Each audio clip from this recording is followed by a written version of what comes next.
മലയാള സിനിമയിൽ നിന്ന് മോശം അനുഭവം ഉണ്ടായി. മോഹൻലാലും മമ്മൂട്ടിയും ഹേമ കമ്മിറ്റിയിൽ പ്രതികരിക്കണം. സുപർണ. മലയാള സിനിമാ മേഖലയിൽ നിന്നു തനിക്ക് മോശം അനുഭവം ഉണ്ടായിട്ടുണ്ടെന്നു വൈശാലി സിനിമയിലെ നായിക സുപർണ ആനന്ദ്.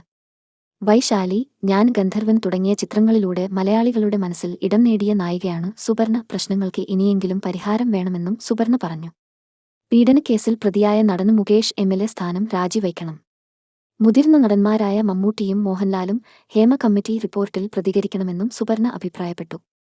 സിനിമയിൽ വനിതകൾ വലിയ പ്രയാസം നേരിടുന്നുണ്ട്. മലയാള സിനിമയിൽ എനിക്കും ദുരനുഭവമുണ്ടായി. വർഷങ്ങൾക്ക് മുൻപ് നടന്ന സംഭവമായതിനാൽ ഇപ്പോൾ കൂടുതൽ വെളിപ്പെടുത്തലിനില്ല. സിനിമ ഉപേക്ഷിച്ചത് പ്രയാസമുള്ള അനുഭവങ്ങൾ കാരണമാണെന്നും സുപർണ പറഞ്ഞു. സമ്മർദ്ദങ്ങൾക്ക് നിന്നുകൊടുക്കാൻ സാധിക്കാത്തതുകൊണ്ടാണ് സിനിമ വിടേണ്ടി വന്നത്. കാസ്റ്റിംഗ് കൗച്ച് ഉൾപ്പെടെയുള്ള പ്രവണതകൾ നേരത്തെ സിനിമയിലുണ്ട്. ഉപദ്രവിച്ചവരുടെ പേര് പുറത്തു പറയാന് നടിമാർ കാണിച്ച ധൈര്യത്തെ അഭിനന്ദിക്കുന്നു.